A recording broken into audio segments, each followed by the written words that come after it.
Comparto la pantalla. Vamos.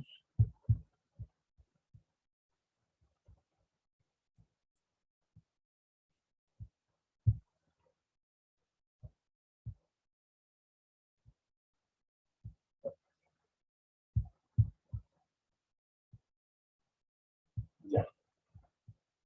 Bueno, entonces estamos haciendo una parte de la materia que es bastante más sencilla que lo que hemos visto hasta ahora, que es simplemente las propiedades generales de las estrellas.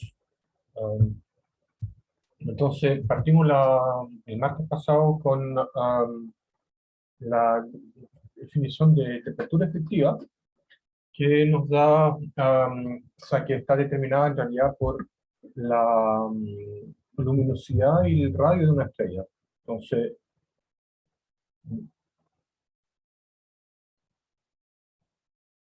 ¿no es cierto? Si yo conozco, hay que recordar es que la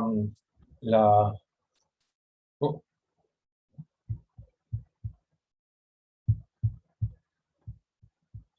¿no? Entonces, ok, lo que le explicaba la última vez, para un espectro, entonces esto sería, eh, pongámoslo en longitud de onda esta vez. El flujo, la densidad de flujo observado, em, entonces, la densidad de flujo observado por un telescopio, o lo que usted logren, bueno, les recuerdo, ya hicimos transfer radiativo, entonces, por ejemplo, cuando yo observo con un telescopio tengo, imaginemos que estamos observando con el VLT en Paranal, y aquí entonces tengo una estrella que cubre una región del detector, ¿no es cierto? Entonces, acá lo que uno hace en concreto es decir que el flujo de la estrella es la sumatoria del flujo en cada uno de los píxeles, ¿no? Multiplicado por el ángulo sólido de cada uno de los píxeles de esto. Perdón. Esto de acá no sería el flujo, sino que sería la intensidad específica. Eh, Esto sería así. En la práctica eso es lo que se hace. Y esto de acá sería como uno de los FI, el flujo dentro de un píxel. Entonces, uno lo hace para con distintos filtros, vamos a ver lo que son los filtros. Y entonces uno puede así escribir cuál es el flujo por unidades de longitud de onda. Entonces, esto de acá tiene unidad, por ejemplo, de watt por metro a la menos 2 eh, por hertz.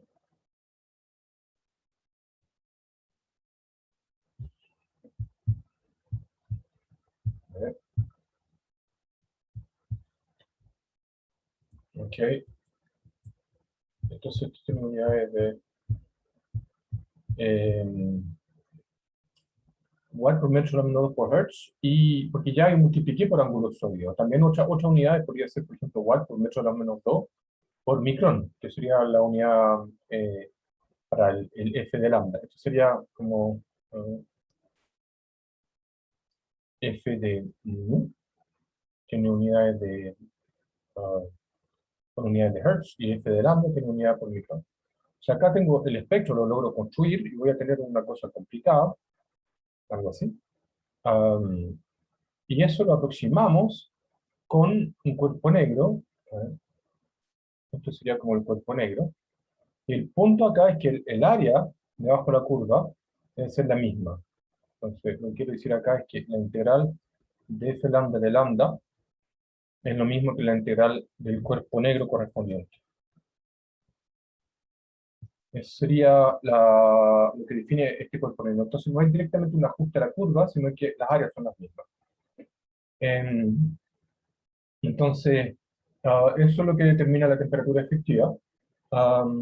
¿Y cuál es la relación con la luminosidad? Bueno, justamente esto sería la luminosidad. Entonces, si esto llamamos el flujo directamente, en unidades de watt por metro a la menos 2, entonces ahí tenemos que la luminosidad es 4pi de cuadrado por ese flujo, ¿okay? Que D sería como la distancia, o sea, es la distancia a la estrella.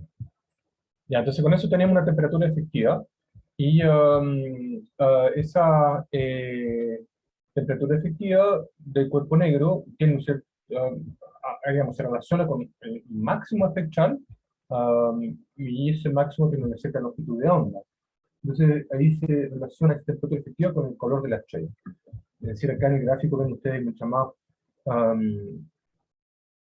Me acabo de dar cuenta que el gráfico que elegí es pésimo, porque los colores no siguen los colores del espectro. Mientras más fría la temperatura, más rojo el color. Acá está al revés, la más caliente está roja. Así que bueno, voy a tratar de encontrar otra figura para esto. Am, pero creo que ustedes me comprenden. Si no me comprenden, por favor, me interrumpen para ver un poco mejor. Entonces después introducimos las magnitudes estelares y magnitud aparente, que es esta escala medio absurda en que tenemos la magnitud, cuando la magnitud aumenta es más débil la estrella. Es como un poco al revés. Y también vimos la magnitud absoluta, que sería la magnitud si la distancia estuviese, o si la distancia estrella fuese de 10 parsecs. Introducimos lo que era el parsec, hablamos del módulo de distancia, ahí se lo dejé de tarea. Y ahora entonces vamos a expandir un poco más sobre cómo hacemos en la práctica estas mediciones de magnitudes. Si yo les expliqué, acá ya teníamos un detector y, digamos, pensemos en el caso de la astronomía óptica, ¿no? En que tenemos detectores iguales como los tenemos en un teléfono celular, una cámara digital. Es un detector CCD en que cada electrón, o sea, cada fotón que, digamos, que bombardea el detector, provoca la eyección de un electrón y es una corriente que se puede medir. ¿Okay? Entonces, uno básicamente cuenta fotones por píxel, ¿ya? Y el asunto acá es que el, el detector va a dejar pasar un cierto rango de longitudes de onda. Entonces, la situación es algo así. Tenemos el típico telescopio, ¿no es cierto? Eso entonces, acá entra el fotón, rebota en el primario, en el secundario, entra, bueno, acá el foco del telescopio, y aquí entonces tenemos una, una cámara. Hay varias maneras de colocar esa cámara. En Nasmith se pone acá abajo, QD se pone al lado, pero vamos a dibujarla acá directo, estoy colgando el telescopio si quieren. Esto sería entonces la cámara. Y la cámara entonces tiene una entrada, ¿ok? Um, que vamos a representar acá con un lente convergente, y un plano focal. Entonces, el cual sería el plano focal, que es lo mismo que el CCD, que es donde se hace la imagen. ¿Okay? Entonces acá la idea es que yo voy a colocar además un elemento óptico. Entonces yo no soy experto en instrumentación óptica, por eso el diagrama es muy esquemático. Acá en alguna parte del recorrido uno pone entonces un filtro, puede ser la entrada de la cámara o en alguna parte de nuestro recorrido. Me parece ahí, por ejemplo, que voy a cargar un poco, pero así como que de memoria, la manera, el dispositivo completo es algo así, uno tiene un lente convergente, no, dice pésimo, es un posible dispositivo. um, Acá tengo el plano focal de ese lente convergente, el plano focal aquí.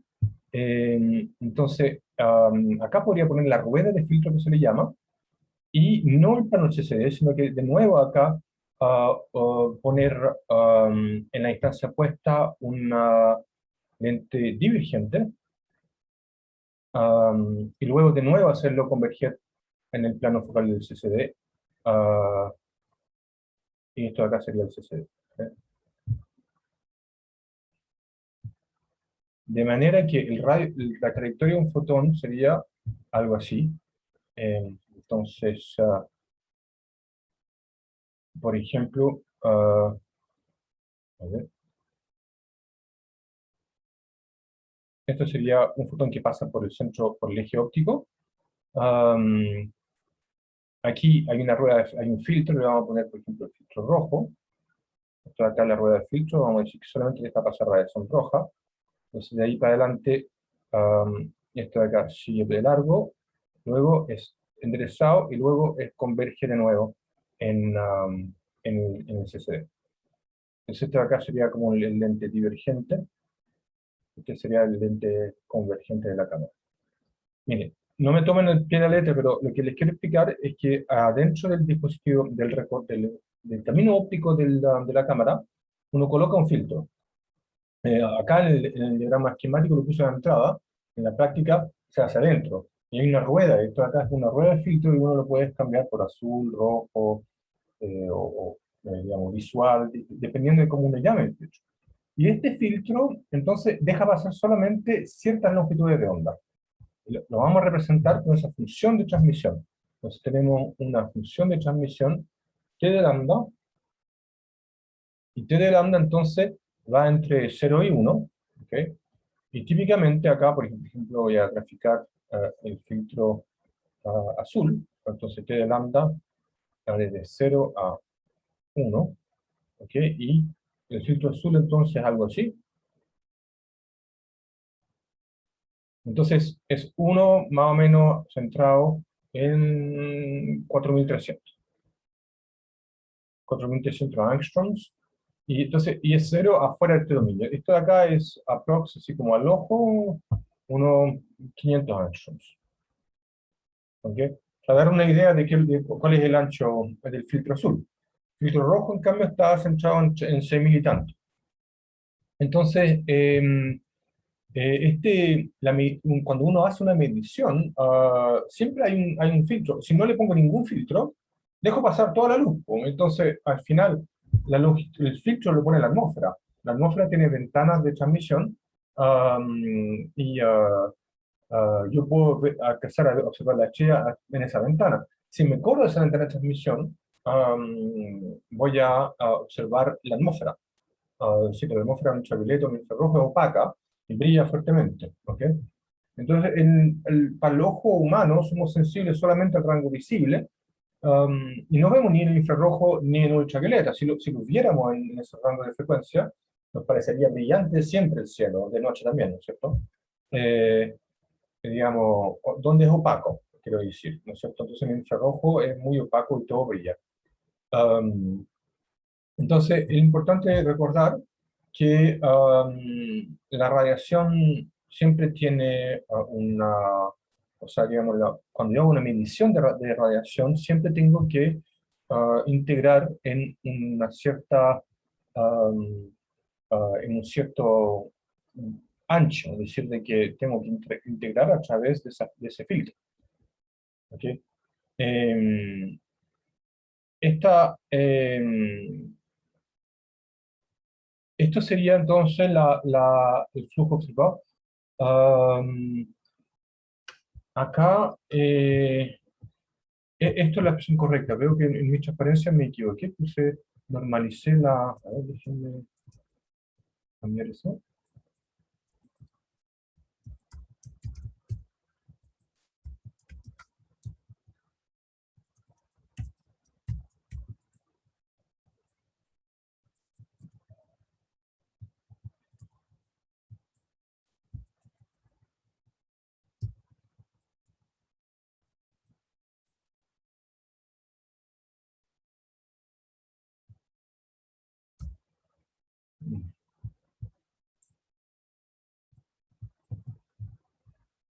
Y ahí lo corregí.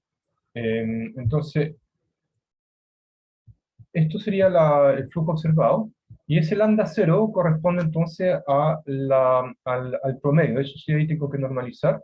Sería entonces el d lambda, t de lambda, multiplicado por lambda y normalizado por la función de transfer del filtro. ¿Ok? Entonces, acá el punto es que f de lambda es la densidad de flujo, y eso en realidad no se mide, digamos, porque nada tiene exactamente esa misma longitud de onda, como el número real. y uno tiene que integrar en un cierto ancho de banda.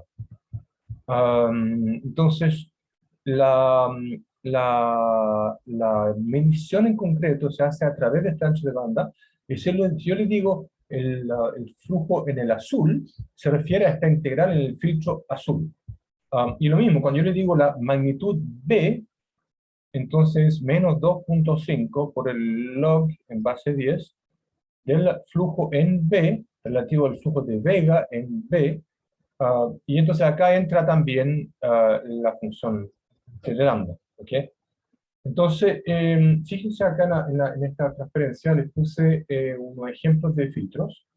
Am, Acá está la función transmisión en Y, vale 0 a 1, y en X tengo longitud de onda, es para el rango visible. Entonces ustedes ven acá que se define un filtro U ultravioleta, filtro B de blue, V de visible, R de rojo y I de infrarrojo, cuando ya estamos tirando para el micrón, en longitud de onda. Este es el sistema de filtros de Johnson-Cousins, que es el más típico. Pero hay una tracalada de montones de filtros distintos que no siempre son estos. Por ejemplo, acá hay otro sistema de Washington que yo nunca he usado. El de SDSS, el Sloan Digital Sky Survey, es muy común porque el cielo digitalizado, es visible, y estos son los filtros que usaron para hacer ese survey. Diseñaron otro rango de filtros según les convenía. Esto de acá está más adecuado a, entiendo, a astronomía extragaláctica. Acá tienen otros filtros, el de Hipparcos-Tycho, que fue una misión de paralaje astrométrico, misión satélite, para sacar paralajes, distancias por paralaje, ¿no es cierto? Entonces, para eso necesitaban recoger lo más luz posible para poder ir rápido y encontrar montones de estrellas. Eh, esta misión fue reemplazada por Gaia, que es otro satélite, que también entonces usaba otro set de filtros distintos. Entonces acá tienen montones de distintos filtros, ¿no? Y acá tienen, por ejemplo, filtros que usa el telescopio espacial. Los filtros que usa el telescopio espacial son distintos, de nuevo, no tienen para qué ser los mismos que se usan típicamente en el observatorio, que están debajo de la atmósfera. Si, por ejemplo, el telescopio espacial puede cubrir este rango de frecuencia en el infrarrojo que no, es más difícil cubrir desde la Tierra, porque no hay ventana atmosférica ahí. Ok, entonces son los filtros en el óptico. En el radio también es la misma historia. Hay en el infrarrojo, entonces siempre uno cuando hace una medición tiene un cierto ancho de recepción, un ancho de banda. Por ejemplo, cuando yo hago una observación con el observatorio ALMA, y entonces tengo acá un espectro, acá voy a graficar frecuencia, y FNU aquí, por ejemplo, y observo, por ejemplo, la emisión de cuerpo negro de rocas protoplanetarias, o sea, un disco protoplanetario. Es algo así. Un espectro esencialmente un espectro de cuerpo negro, en que entonces tenemos acá el disco y después empieza ahí la estrella. O sea, acá tendríamos el visible y acá tendríamos el radio. Entonces, si yo acá hago un zoom de esta región, podrían haber, por ejemplo, líneas espectrales chiquititas acá. Entonces, si hago acá una magnificación de esta región, por ejemplo, podría haber algo así. Entonces, acá en el radio, F1, voy a ver un espectro, algo así, y con líneas. Continuo de polvo con líneas. ¿Ok? Entonces, el continuo es polvo, emisión de cuerpo negro, y las líneas son emisión de gas. Por ejemplo, monóxido de carbono, típico. Una transición de monóxido de carbono, o de amoníaco. No sé. El asunto es que hay distintas especies, y si yo veo más detalle, este espectro, si lo magnifico aún más, por ejemplo, la línea de CO, entonces va a tener acá, la línea de CO se va a ver así. Lo hice pésimo. Vamos a hacerlo de nuevo. Ahí está el continuo. Entonces es algo así. De nuevo, pésimo. Déjenme hacerlo un poco mejor. Aquí más chiquitito. Y aquí empieza la línea. Se ve algo segmentado. Y lo que les quiero explicar acá es que al final este espectro, en función de la frecuencia, se divide en canales. Cada uno de estos de acá representa un canal. O sea, acá tengo frecuencias. Y si hablo del espectro en este punto, por ejemplo, si yo le digo el flujo, um, a, eh, el flujo cuando la frecuencia es 230.2 GHz, ¿ok? Y si les digo que el flujo sería, qué sé yo, de 0.1 Janskis por kilómetro por segundo. Acá multipliqué el ancho de canal por una unidad de velocidad en vez de frecuencia. Sería el ancho en velocidad correspondiente a el ancho en frecuencia del canal. Por ejemplo, acá es, sería eso dividido por un cero y multiplicado por la velocidad de la luz. La relación del efecto Doppler. Okay, entonces, el corrimiento, el ancho del canal está dado entonces por un puro canal, cada frecuencia. Va a ser algo así. Tengo una función filtro, muy parecido acá, que tiene un cierto ancho en delta nu, igual que el filtro en el óptico, la función transmisión, que va desde 1 a 0, y siempre que acá el canal en el espectro radio típicamente es muy angosto. Y eso se logra haciendo lo que se llama espectroscopía heterodina, que es un truco bien genial que inventaron los ingenieros eléctricos, de multiplicar el campo eléctrico que tiene frecuencia radio con un oscilador interno, se hace con circuitos eléctricos, de manera a poder hacer esta espectroscopía heterodina con anchos de bandas muy, muy, muy angostitos. Entonces, en vez de ser del orden de los 500 angstroms, o que se correspondería a terahertz de ancho de banda, este ancho es del orden de los 50 kilohertz. ¿Ok? Digamos, comparándolo con los terahertz, que sería el ancho del visible. El punto acá que les quiero explicar es que siempre existe esa función transmisión. Sea en radio o en el visible, hay una función transmisión y un cierto ancho de banda. Acá el ancho de banda, estoy hablando de un puro canal, pero yo podría sumar sobre varios canales para tener más ancho de banda y poder detectar señal más débil. Mientras más ancho de banda tengo, más eficiente es mi medición. ¿Okay? Porque yo puedo detectar cosas mucho más débiles porque estoy sumando sobre varios canales. Entonces, esto sería entonces la idea de filtros. Y la magnitud entonces se relacionan al filtro en cuestión. Ahora les quiero hablar más sobre líneas espectrales y qué tienen que ver acá con y lo importante que son para los espectros estelares. Entonces, la idea es que tenemos una superficie de una estrella, tenemos acá el observador que observa una estrella muy lejana, y esta es la superficie de la estrella, y esto sería como el interior, ¿no es cierto? Entonces, acá imagínense que tenemos la superficie, esto es la super esquemático, van a ver cuando vamos a hacer atmósferas estelares, que la superficie la vamos a tratar atmósferas estelares bastante más complejo que lo voy a hacer ahora.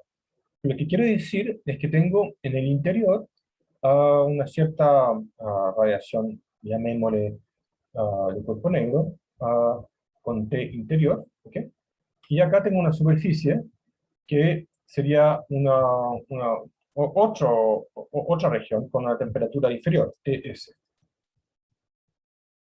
Acá en azul, ¿ok?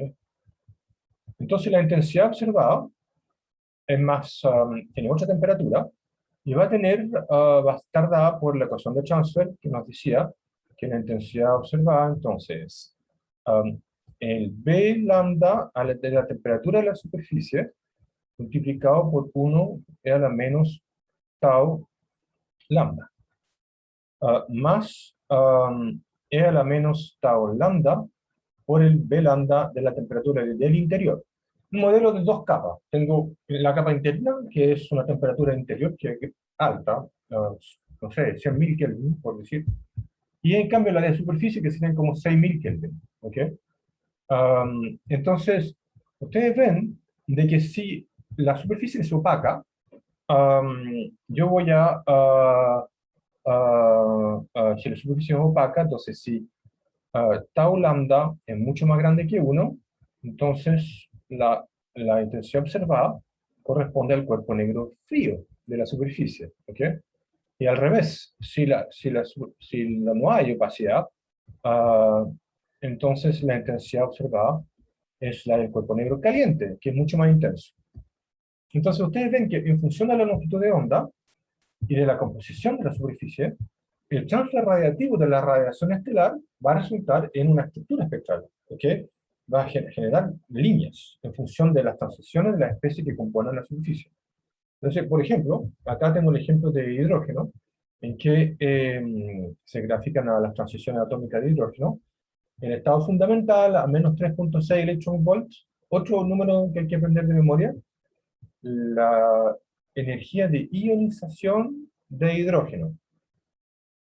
¿Ok? Entonces hay que aprender de memoria todas las constantes, H, K, sigma, masa del electrón, masa del protón, pero también la energía de ionización de hidrógeno, menos 13.6 electronvolts. Muy importante en astrofísica recordar este número. La energía de ionización de hidrógeno es el nivel de energía, el primer nivel de energía de hidrógeno relativo al continuo, donde ya se desliga el electrón y el protón. Entonces acá uno tiene distintos niveles de energía, rotulados por el número cuántico principal n, que va de 1, 2, 3 hasta infinito. Entonces las transiciones que conducen al nivel 1 se llaman la serie de Lyman. Las que conducen al nivel 2 se llaman la serie de Balmer. Las que conducen al nivel 3 se llaman la serie de Paschen. Las que conducen al nivel 4 se llaman las de Pfund. Las de nivel 5 se llaman las de Brackett. Y las otras ya no merecen nombre. Pero Brackett se observa en astronomía infrarroja. Brackett y Pfund se observan en astronomía infrarroja. Y acá se habla más que nada de las series visibles en el rango visible. En el rango visible ultravioleta. Paschen es como 1.2 micrones iguales dentro del infrarrojo. Acá se pone el rango infrarrojo.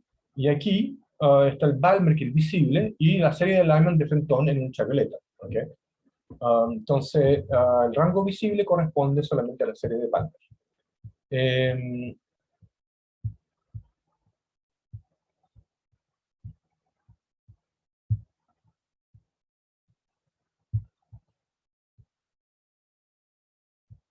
Ok. Ok, eso les quería decir. Entonces, que existen transiciones atómicas. Aquí tenemos el ejemplo de las transiciones de hidrógeno en el espectro visible que se llama la serie de Balmer. ¿Okay? Entonces, ah, ¿cómo podemos caracterizar el espectro emergente? Quiero decir, es difícil caracterizar el espectro emergente, y lo vamos a ver cuando veamos atmósferas estelares, pero claramente esta profundidad óptica tiene una tremenda importancia. La profundidad óptica acá es esto, ¿no? O sea, acá tengo un eje, aquí le pongo la dirección de profundidad, que eso tau sería la integral,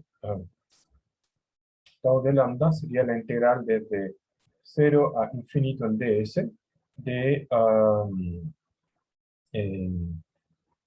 el coeficiente de absorción, que en función de lambda, es, o también se puede escribir así como tau de lambda por la integral de s de 0 a infinito, de el número de absorbente, la densidad del número de absorbente por la sección eficaz en esa longitud de onda. Que esto de acá es la densidad de número de la especie que está absorbiendo. En realidad hay que sumar sobre todo las especies, ¿no es cierto? Porque podría tener alguna especie, no sé, hierro, calcio, ¿ok? Entonces, al final, el espectro observado es el espectro que emerge desde la superficie de profundidad óptica igual a 1. Voy a hacer el dibujo de nuevo, acá es el observador. Y entonces acá tengo mi superficie estelar, ¿ok? Y los fotones que logran escapar en dirección al observador, este de acá logra escapar desde la coordenada tau lambda igual a 1. En promedio eso es lo que sucede. Yo alcanzo a ver dónde la profundidad óptica es 1. porque es justamente L menos tau lambda sería la probabilidad de absorción. Entonces, esta superficie, donde tau lambda es igual a 1, integrando, les recuerdo, hacia allá, ¿ok? Corresponde a la fotósfera. La fotósfera entonces depende de la longitud de onda y está determinada por la superficie donde la profundidad óptica es igual a 1. Entonces, acá tenemos un ejemplo de espectro. Este lo saqué del libro guía, el del Leblond. Este es un espectro teórico, nunca son tan limpios lo que se observan, pero permite destacar la región visible. Y me gustó porque aquí, miren, fíjense cómo compara el cuerpo negro, este es el cuerpo negro con una temperatura efectiva de 8000 Kelvin para este caso, este es el cuerpo negro, y ven que no es una muy buena aproximación al espectro de la estrella. Acá hay una tremenda discontinuidad que corresponde a lo que se llama el salto de Barber. El salto del Barber corresponde a la ionización desde el nivel n igual 2 para arriba. Entonces, acá es muy opaco la estrella, porque todos los fotones que tengan longitud de onda más corta que el salto de Balmer, 4000, perdón, 3800 y ahí más o menos, si tienen longitud de onda más corta, son más energéticos que la energía de ionización desde n igual 2, y por lo tanto todos los átomos de hidrógeno que están en n igual 2 se van a ionizar y van a impedir que pase esta radiación, y por eso se ve como este salto. Esta curva que hay acá va disminuyendo porque la sección eficaz de ionización va como la frecuencia a la menos 3, y si yo tengo un fotón muy energético, pasa de largo, no alcanza a ionizar. Y acá vemos un montón de estructuras debido a líneas de transición, líneas de, claro, transiciones atómicas, y se destacan las líneas de hidrógeno. Acá H delta, H gamma, H beta y H alfa. H alfa es la principal línea de hidrógeno que se observa en el rojo, H beta la también muy importante línea de hidrógeno que se observa en el azul. Y ustedes ven que esta línea de hidrógeno es bien ancha, ¿ok? Efectivamente bien ancha porque esas líneas de hidrógeno se llaman líneas permitidas, son bipolares eléctricas, una jerga un poco complicada para explicar, de que son muy intensas y son probables, por lo tanto, tienen no viven mucho tiempo, el delta T es muy corto. Entonces, por el principio de certeza, el delta E asociado a ese nivel es grande, y por eso el perfil de la línea es ancho. Eso para decir que son líneas anchas, que se observan fácilmente, y son importantes, son rasgos importantes en el espectro de una estrella. ¿Ok? Entonces, uh, lo que le estaba contando es que en primera aproximación, la intensidad uh, eh, como teníamos acá, la temperatura, la temperatura aumenta hacia el interior. Es importante recordar acá que tenemos T interior y el T de la superficie, y obviamente el T de la superficie es mucho menor al T del interior. ¿Okay? Um, um, entonces, si la profundidad óptica es más grande, la fotosfera se corre para afuera. O sea, si tau lambda es más grande, entonces tengo una fotosfera por acá, y la temperatura es inferior. Por lo tanto, en la ecuación de transfer que escribimos acá, si tau lambda es muy grande, la intensidad específica que sale es la del cuerpo negro de la temperatura fría, y en cambio, si la profundidad óptica es muy delgada, en cambio aquí alcanzo a ver más profunda dentro de la estrella, voy a ver más intensidad. Entonces, volviendo al ejemplo del espectro acá, esta región de aquí corresponde a una región transparente del espectro de la estrella, y en cambio, acá tengo una región opaca, y que veo menos intensidad justamente porque estoy viendo capas más frías. ¿Okay? Entonces, esta profundidad óptica es fundamental, como les explicaba antes, está relacionado con la profundidad hasta la fotosfera, dentro de la atmósfera estelar, multiplicado por la densidad de número de los absorbentes, la sección eficaz en el centro de la línea y el perfil de la línea. ¿Okay? Um, entonces, para poder comprender este espectro, yo necesito comprender cuántos absorbentes hay. Entonces, esa abundancia de la especie que está acá está determinada por las reacciones químicas que la producen. Lo que quiero decir es que ustedes se imaginan de la ecuación 5 que el rol de la densidad de número de los absorbentes es fundamental. Si yo le digo hidrógeno está completamente ionizado en la superficie de la estrella, es un plasma, por ejemplo, en la corona solar, a 1 millón de Kelvin, hidrógeno está completamente ionizado y es transparente. Pues no hay rasgos de hidrógeno en la corona, um, y entonces vemos a través, porque justamente no hay absorción de línea de hidrógeno, porque no hay hidrógeno. ¿Okay? En cambio, una vez que paso la corona y entro, dibujemos la corona, ¿no es cierto? La corona es lo que se ve en un eclipse. Entonces, tenemos acá la corona, ¿no es cierto? Lo han visto, es gigante la corona, es una cuestión, oh, ahí. Y la corona, entonces, está a 1 millón de Kelvin y brilla en ultravioleta, rayos X.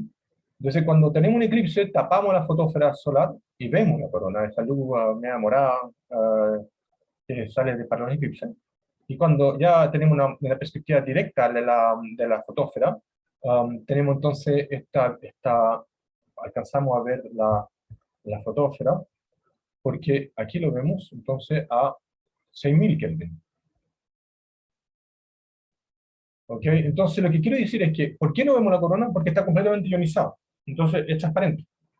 No hay transiciones atómicas en la corona, yo veo a través. En el espectro visible. El visible es completamente transparente. Y llego, entonces, ¿qué es lo que primero con lo que voy a chocar es con la fotósfera, en que hay hidrógeno atómico, y entonces ahí los rasgos de hidrógeno son importantes. Entonces ustedes ven de que cuando yo escribo esa fórmula para la profundidad óptica, el tau de lambda, eso es igual a la profundidad hasta la fotósfera, y depende de la densidad de número y de la sección eficaz y de phi. Pero este punto es muy importante porque la sección eficaz y phi son parámetros atómicos. Ah, un poco mejor. Parámetros atómicos.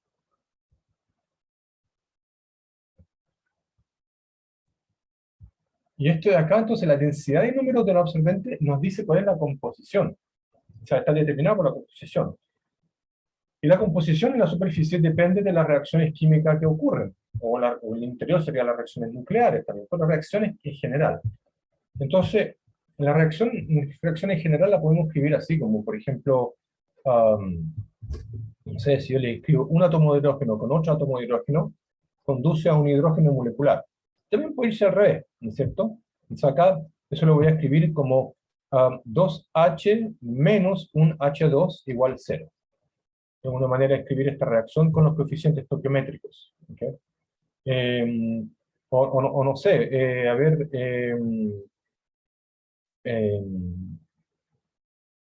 ¿qué otro ejemplo les podría dar en la... Claro, bueno, las reacciones nucleares también vamos a verlo más adelante. En general, tenemos también una reacción de ionización, ¿no es cierto? Que un hidrógeno con un electrón muy energético podría dar un hidrógeno ionizado y 2 electrones. ¿Ok? Entonces, acá tenemos que el H más un E menos un H más menos 2E igual 0. ¿Ok? Pues sería como, estos son los coeficientes estoquiométricos para esta reacción de ionización, estos coeficientes que tengo acá. Entonces, cuando tenemos el equilibrio termodinámico local, el LTE, ¿se acuerdan que hablé harto del equilibrio termodinámico local? Vamos a suponer que tenemos equilibrio termodinámico local. Entonces vamos a asignar una temperatura localmente, y es súper chanta por lo que podemos hacer, es lo único que podemos hacer. Entonces, ahí cuando hacemos equilibrio termodinámico usamos termodinámica, y tenemos la temperatura y la presión fija. Yo les digo, estoy en equilibrio termodinámico local a temperatura T. Les fijo la temperatura. Y si yo tengo la composición ya determinada, también fijo la presión, ¿no es cierto? Y por último, se pueden imaginar que un pedacito en la atmósfera está inmerso en una tremenda atmósfera gigante que lo mantiene a presión constante. Entonces, las reacciones químicas en la superficie de la estrella ocurren a temperatura y presión constante, y ahí las condiciones de equilibrio están dadas por la función de Gibbs. El potencial de Gibbs es este hecho de acá, que por la relación de Euler se simplifica como la sumatoria de mu A, Na, y que los mu son los potenciales químicos. Entonces, ¿qué es lo que es el potencial químico? El potencial químico es la energía que tengo que invertir para subir el número de partículas en uno. Sé que muchos de ustedes probablemente no han escuchado hablar del potencial químico, pero les va a tocar tarde o temprano. El asunto es que yo no voy a expandir en eso, pero quiero explicarle que el potencial químico simplemente es la energía necesaria para subir el número de partículas en uno. Entonces, el potencial químico de un electrón en la superficie de la estrella sería la energía necesaria para agregar un electrón más localmente. Ese es el potencial químico.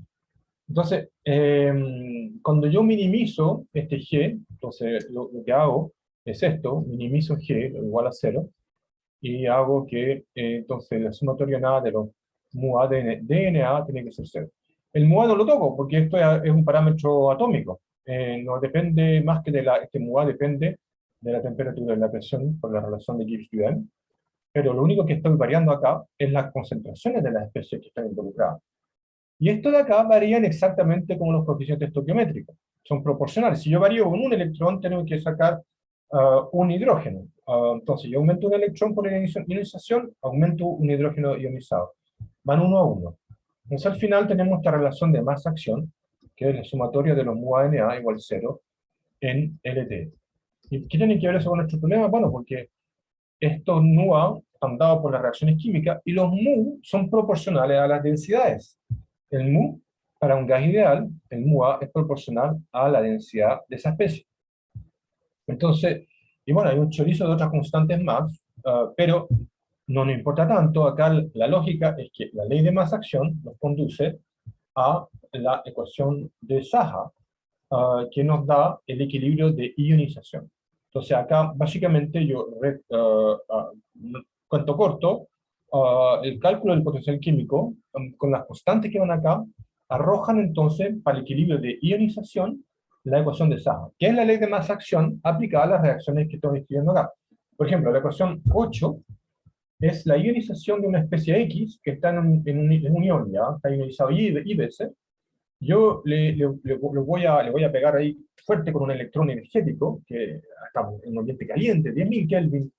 El electrón tiene suficiente energía, tiene más que la energía de ionización de esa especie, para poder sacarle otro electrón más y transformar un ion I más 1 veces ionizado. Entonces acá está el ejemplo de hidrógeno que les di, en que la energía de ionización es de 3 electronvolts.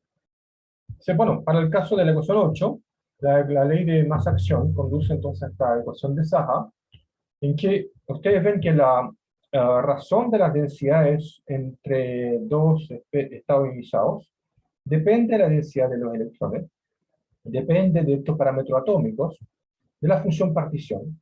Esa función partición depende de la temperatura. La función partición es la sumatoria sobre todos los niveles de energía de la degeneración de cada nivel, es el número de subniveles que uno puede poner a una misma energía, por E a la menos la energía del nivel partido por KT.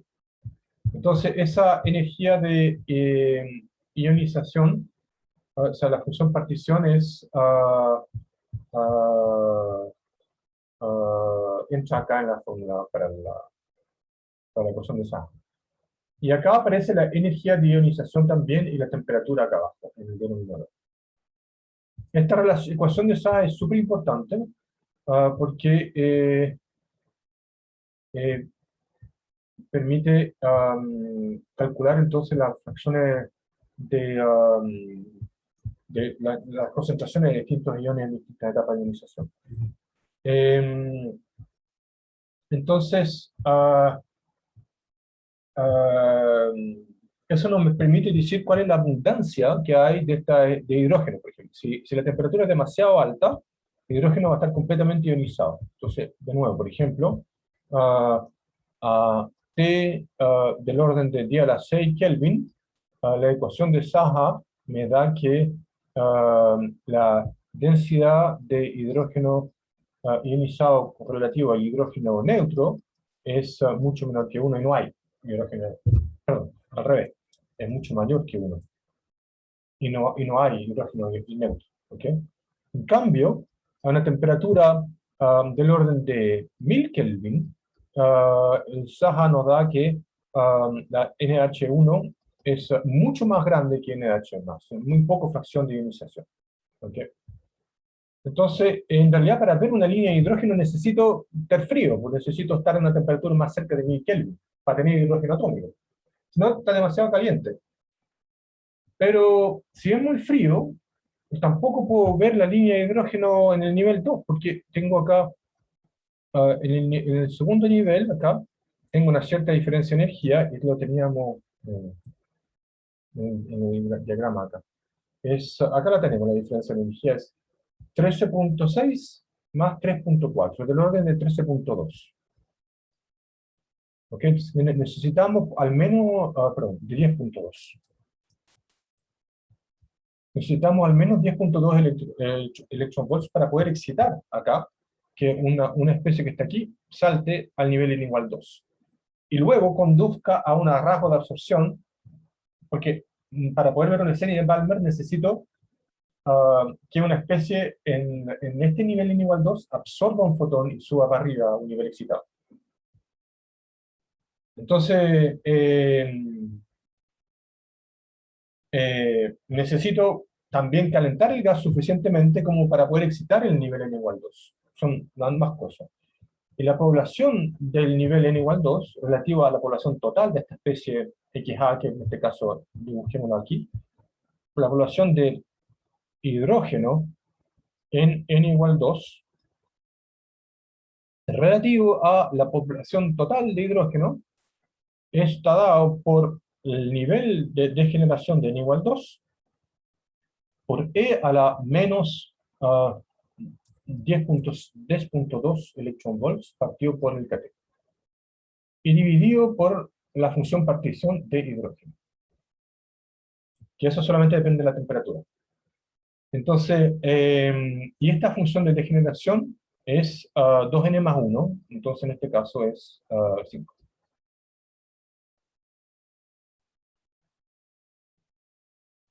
Sí. Ok. Entonces necesito suficiente temperatura como para poder excitar el nivel n igual 2. Entonces este gráfico lo saqué también del libro guía. Y muestra un poco ese efecto de competición. Acá tengo en X la temperatura. Entonces, la temperatura en unidades de 1000 Kelvin. ¿Okay? Entonces tengo acá miles de Kelvin y acá 10.000 de Kelvin. Y acá está graficada la fracción de ionización. Entonces, perdón, la fracción de hidrógeno neutro. Fi sería, acá están en el caption de la figura, sería Fi es la fracción de hidrógeno neutro. En astronomía, HI es el hidrógeno atómico. ¿Ok? H2 es el hidrógeno ionizado. Y no hay más que hidrógeno. Pero es que es el espectro 1, el espectro 2, así se llama. Entonces, este I en realidad es el neutro, ah, relativo a las concentraciones totales, es decir, de neutro y ionizado. H2 sería, ah, eh, H2 es lo mismo que H+.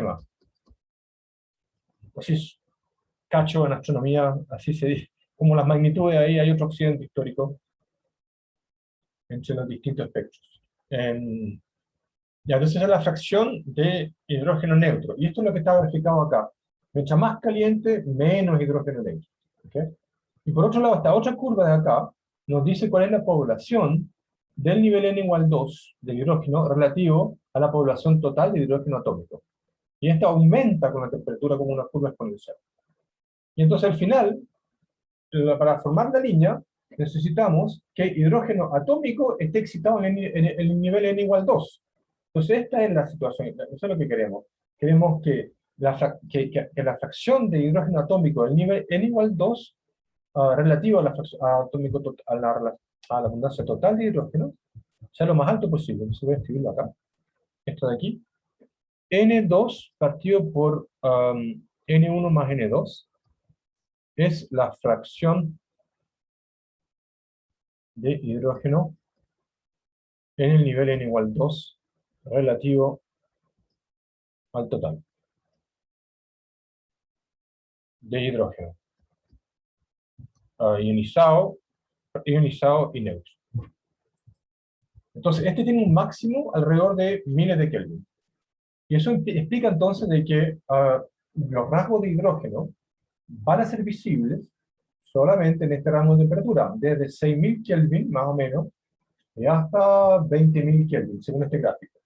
Si yo voy a más alta temperatura que 20.000 Kelvin, no voy a ver los rasgos de hidrógeno porque ya no queda hidrógeno ionizado. Es como la corona, está todo ionizado. Y si voy mucho más frío, entonces ahí no hay energía suficiente como para bombear el nivel n igual 2 y nos veo los rasgos de Balmer en el visible. Entonces, ustedes ven que el análisis del espectro estelar permite relacionar el espectro con la composición de la superficie de la estrella. Y ahí parte la astrofísica. Ahí es donde podemos empezar a hacer astrofísica, porque yo puedo, en base a los detalles del espectro, puedo inferir cuál es la composición química en la superficie, y puedo entonces hacer modelos del interior de la estrella y todo eso. Y ver si acaso hay enriquecimiento nuclear, o ver tendencias dentro de la evolución de las galaxias, un montón de cosas que se pueden hacer ahora con esas composiciones estelares. Y acá en esta tabla se resumen las composiciones para el Sol, para el espectro solar, en que se ve que hidrógeno domina lejos la abundancia. Acá está el número de elementos dividido por la densidad del número total. O sea, en densidad de número, 10% de los átomos de la superficie del Sol son hidrógeno. Luego, alrededor de 0,9, o sea, 9% de helio, y el resto son estos elementos trazas, que en astronomía se llaman metales. Entonces, los elementos más pesados que el helio, se llaman metales. Y hay una relación muy importante acá que recordar, que es que si uno dice que cuando uno escribe la masa de una estrella, en hidrógeno, y la masa de la estrella en helio, y la masa de la estrella en metales, entonces tiene que cumplirse esta relación que la masa en hidrógeno más la masa en helio más la masa en metales tiene que sumar 1. Y típicamente, para el Sol, los 3/4 de la masa de la estrella son hidrógeno, 1/4 es helio, y 1% son metales como elementos pesados o así. Eh, entonces, eso nos permite eh, justamente hablar de las composiciones de la superficie de la estrella.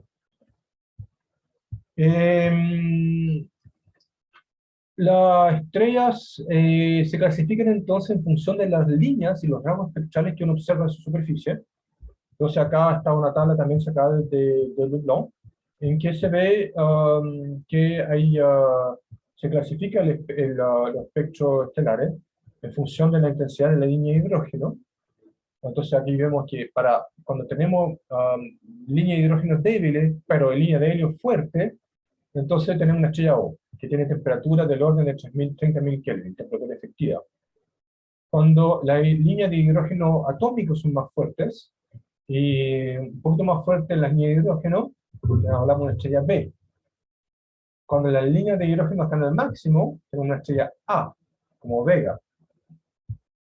Cuando estamos con líneas de hidrógeno débiles y vemos líneas de metales, hablamos de una estrella tipo solar, perdón, como Procyon, una estrella tipo F.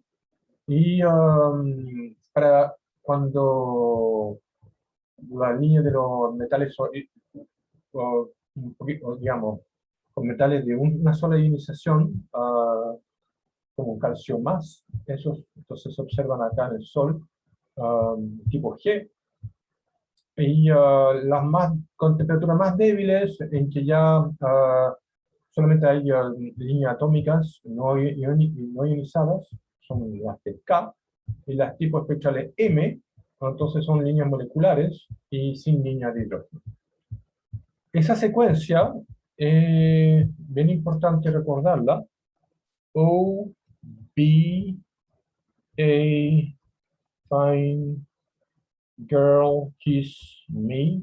El G lo puede cambiar a Guy, como dicen ahí el libro, es la manera de recordarlo. En la mnemónica para recordar esta secuencia, fundamental recordar la secuencia OVA, Find Girl, Kiss Me, eso es muy importante. Para saber cuál es el orden, justamente, si le dice una estrella M, si acaso es caliente o fría, bueno, ahí pueden recordar. Ok, y cada clase espectral entonces se divide en unas 10 subclases, y esas 10 subclases también están ordenadas según la temperatura efectiva. Ok, bueno, em, creo que he hablado suficiente, queda un poquito de este capítulo. Eh, y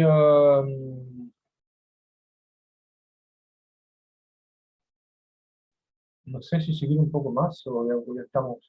En realidad, si me dan unos 5 minutitos más, me gustaría seguir un poquito más para poder avanzar con el resto de la materia. Vamos a ver que se quejan, son 5 minutitos. Eh, Simplemente hablar del diagrama de Hertzsprung-Russell, que usa todo lo anterior para ubicar la estrella. Esto es bien notable. Si se fijan, este diagrama de Hertzsprung-Russell registra acá la magnitud absoluta del visible versus el color, es decir, la diferencia entre dos magnitudes aparentes, entre el azul y el visible. Y es sorprendente ver que las estrellas se ordenan según secuencia. Acá hay esta secuencia principal donde se agrupa la mayoría de las estrellas, y hay otro pedazo acá que se llaman las gigantes y las enanas.